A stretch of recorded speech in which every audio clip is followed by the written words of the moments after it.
Sveicināti! Mani sauc Mārtiņš Hildebrants, un es tālāk pastāstīšu par šī gada projektu konkursu. Sāksim ar balvu fondu, kas šogad ir $48,000. Tas ir nedaudz lielāks nekā iepriekšējā gadā, un no šīs summas pusi mēs atvēlējām lielajiem projektiem un pusi mazajiem.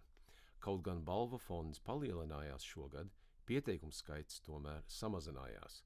Šogad saņēmām 33 pieteikumus, salīdzinot ar 42 pirms gada.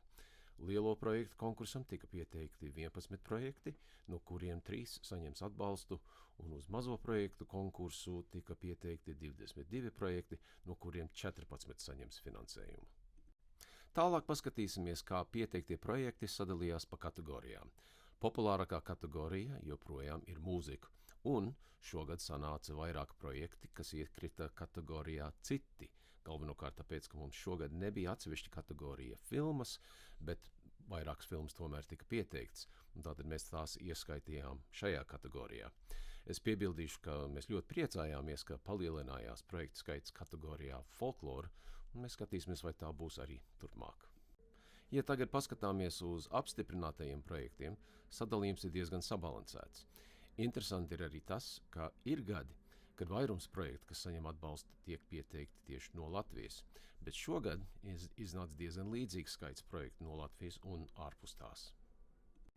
Tālāk par lielo projektu konkursu. Paldies visiem fonda dalībniekiem, kas piedalījās balsošanā. Šogad atbalstu saņems 3 projekti. Pirmais ir Kanādas dziesmu un deju svētku kopkoru koncerts, kas vienmēr ir jebkuru dziesmu svētku kulminācija, un ko pieteica Juris Ķeniņš Svētku rīcības komitejas vārdā.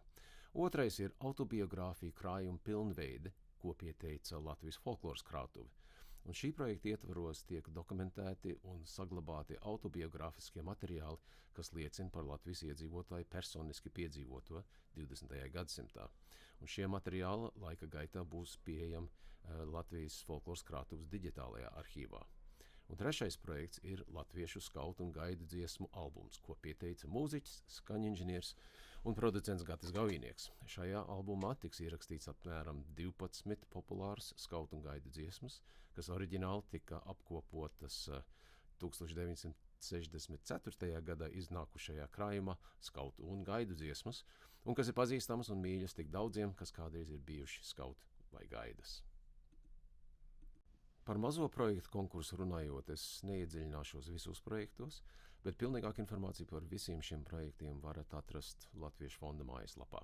Bet īsumā šogad atbalstījām 2 apaļas jubilejas, Kursas vasaras vidusskolas 50. jubileju Amerikas rietumkrastā un 2x2 kustības 60. jubileju, kas tika atzīmēta ar tūri pa ASV. Atbalstīsim arī 2 filmas un 2 filmu festivālus, Liepājas baznīcas Hamonda ērģeļa restaurāciju, un atbalstām arī folkloras pasākums Brīvdabas muzejā Latvijā un Tērvetē, tas ir Tērvetes nometnē Kanādā. Un vēl citi projekti, visi ļoti interesanti. Un nobeigumā es pieminēšu izmaiņas projektu balsošanas kārtībā. Respektīvi, fonda padome nolēma mainīt balsošanas kārtību no 20 punktu sistēmas uz tādu, kur balsotāji sarindo pieteiktos projektus secībā no tā projekta, kas balsotājiem visvairāk patīk, uz to, kas vismazāk patīk. Mēs zinām, ka daudziem vecā sistēma bija mīļa un ierasta, bet mēs ievērojam, ka nereti sanāca tā, ka kāds projekts, kas saņēma atbalstu, viņš saņēma atbalstu nevis tāpēc, ka par to balsoja visvairāk dalībnieku, bet tāpēc, ka daži balsotāji tam piešķīra vislielāko punktu skaitu. Un šogad mēs izmēģinājām jauno sistēmu un guvām vērtīgu pieredzi, un pie reizes arī saņēmām dažus jūsu ieteikumus, kurus liksim lietā arī nākamgad, cerībā padarot balsošanas procesu vieglāk. Un mēs gaidīsim jūsu atsauksmes. Un tas no manis viss. Paldies!